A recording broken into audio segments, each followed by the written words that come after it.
Okay बेटा, चले जी। तो अब ये कुछ क्वेश्चंस हैं जो मैं आप लोगों को करवाना चाह रहा हूँ। जैसे फॉर सपोज एक हमें पाइथन कोड लिखना है जो कि हम क्लास के अंदर डिफाइन करेंगे, और इसका नाम होगा फाइंड एरिया। ठीक है। मेथड जो ओवरलोड हम करेंगे सर, उसमें हम करेंगे ये कि जीरो पैरामीटर रिसीव अगर करेगा, ठीक है, कुछ भी प्रिंट नहीं होना चाहिए, नथिंग प्रिंट होना चाहिए। ठीक है, नथिंग प्रिंट होना चाहिए अगर पैरामीटर क्या हो सर, जीरो। और इसी तरीके से प्रिंट करेगा स्क्वायर, एरिया ऑफ स्क्वायर अगर पैरामीटर क्या हो, सिर्फ एक रिसीव। और अगर दो पैरामीटर रिसीव होंगे तो हम क्या एरिया प्रिंट करेंगे सर, रेक्टेंगल प्रिंट करेंगे। सही है। तो हम क्लास का नाम लेट सपोज, क्लास का नाम सर हम लिख देते हैं एरिया।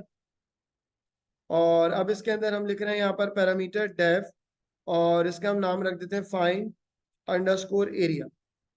अच्छा, अब इसके अंदर हम क्या कर रहे हैं, हमारे पास साइड वन साइड टू हम ले लेते हैं।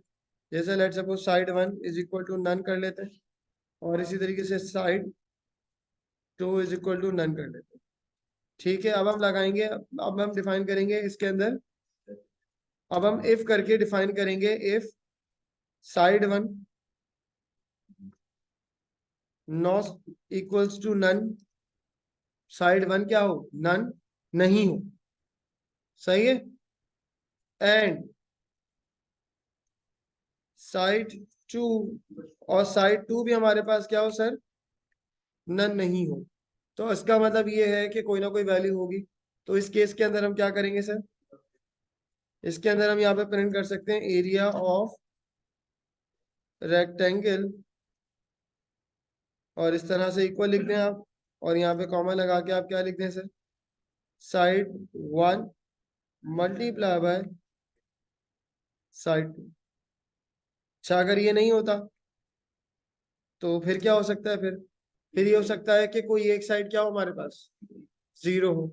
ठीक है, तो हम कहेंगे कि side one equals to not equals to none, और side not equals to none. और लगा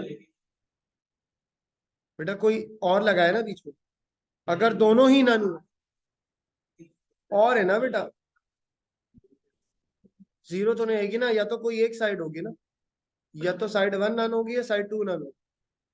अगर दोनों ही नन हो गई तो ये तो चलेगा ही नहीं ना। और कहता है कि जब किसी एक पे भी ट्रू आएगा तो वन आए, किसी एक पे भी ट्रू होगा तो ट्रू होगा। अगर दोनों ही फॉल्स होगा तो ये फॉल्स हो जाएगा, फिर ये नहीं चलेगा। सही है। अगर किसी एक पे भी आ जाएगा तो एरिया ऑफ रेक्टेंगल आएगा ना सर, और एरिया ऑफ स्क्वायर आएगा ना सर। ठीक है, एरिया ऑफ स्क्वायर, और ये आप क्या लिखेंगे सर। अब अच्छा, इसके अंदर अब ये जज करना है कौन सी साइड जीरो है। तो अच्छा, फिर इसके लिए हम एक काम और कर सकते हैं, हम इसके अंदर ये काम कर सकते हैं कि एक और इफ लगाएं, एक और इफ लगा दें, और उस इफ के अंदर हम ये लगा लें कि अगर साइड वन नॉट नन होगी या इक्वल टू जीरो।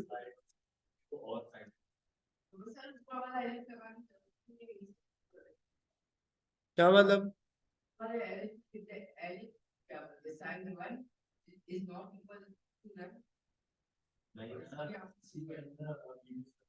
मैं समझ गया ये क्या कह रहा है, ये कह रहा है, अगर वो ये कह रहा है, इस तरह कर लो ना, फिर सिंपल कर दो, ये करें, अगर साइड वन क्या हो, नन हो। सही है। साइड टू, अच्छा लेकिन फिर इसके अंदर अगर साइड वन भी नन हुई, साइड टू भी नन हुई,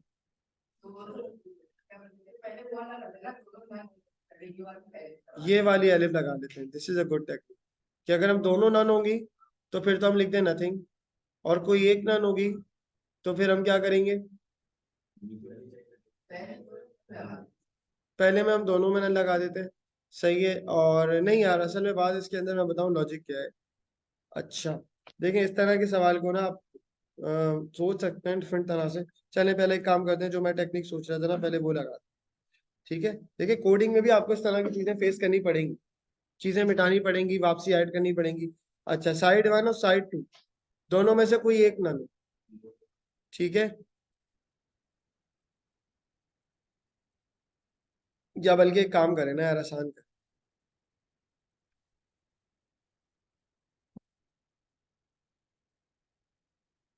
मैं ये कहता हूँ कि भाई साइड वन नानो नन नहीं हो, और दूसरी साइड क्या हो, नानो। आसान कर लो ये। इसको फिर आप क्या करो, फिर आप ये करो सर प्रिंट, क्योंकि उसने जो क्वेश्चन दिया है उसके अंदर उसने ऐसे रिक्वायरमेंट नहीं रखी है ना, एरिया ऑफ स्क्वायर कह रहे हैं सर इसको आप, और उसके बाद बात कहते हैं side one multiply by side one. ठीक है, और एल्स करके जो बचेगा सर वो क्या बचेगा, वो यही बचेगा, एलिफ की जरूरत ही नहीं है ना, दोनों नन होंगे वो एल्स में चले जाएंगे ना, क्योंकि मैंने यहाँ क्या किया, मैंने एक साइड को नॉट नन बोला है यहाँ।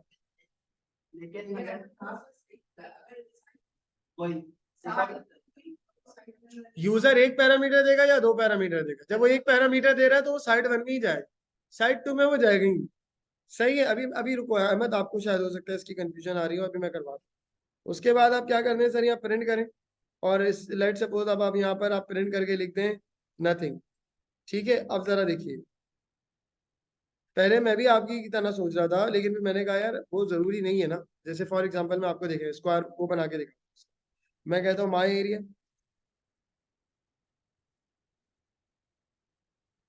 ये बन गई क्लास का ऑब्जेक्ट बन गया। ठीक है, अब मैंने लिखा यहाँ पे my area dot find area. अब अगर मैंने कुछ नहीं दिया तो ये कहाँ आएगा सर, नथिंग पर है। फिर मैं कहता हूँ sir my area dot find area, और इसके अंदर मैंने दे दिया 4, तो ये अल्टीमेटली साइड वन में ही जाएगा ना, पहला एक पैरामीटर है ना, और जब मैं दो पास कर रहा हूँ,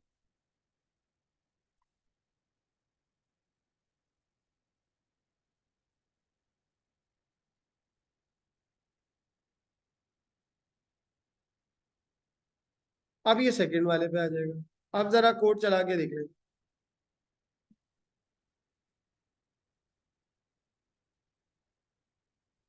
सही है, सारे पैरामीटर्स की बेस के ऊपर ये कोड चल गया, ये चीज सर ओवरलोडिंग कहलाती है।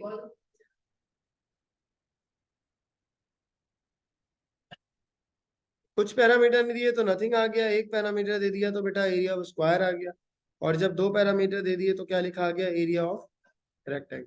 सिंपल हो गई बात, यहाँ तक कोई मसले मसाइल। ठीक है, तो इसको हम कहते हैं कि देखो मेथड एक ही है, ट्रीट आप तीन तरह से करते हो, इसको हम कहते हैं सर ओवरलोडिंग। ठीक है, कि एक ही मेथड को आप अलग अलग तरीके से क्या कर रहे हो, प्रोसेस करवा रहे हैं। ठीक है, कहने का मकसद ये कि आप तीन अलग अलग पैरामीटर्स बना, तीन अलग अलग मेथड बनाते हैं, आपने एक ही मेथड को अलग तरीके से ट्रीट कर लिया। ठीक है, और जबकि अब देखें इसका डिफरेंस क्लियर करें, पॉलीमॉर्फिज्म, चलो पॉलीमॉर्फिज्म को फिलहाल छोड़ो, मैं ओवर राइडिंग की टर्म में बता रहा हूँ, क्योंकि वो सवाल इस तरह कंफ्यूज करने के लिए आपको दे सकता है फैसल।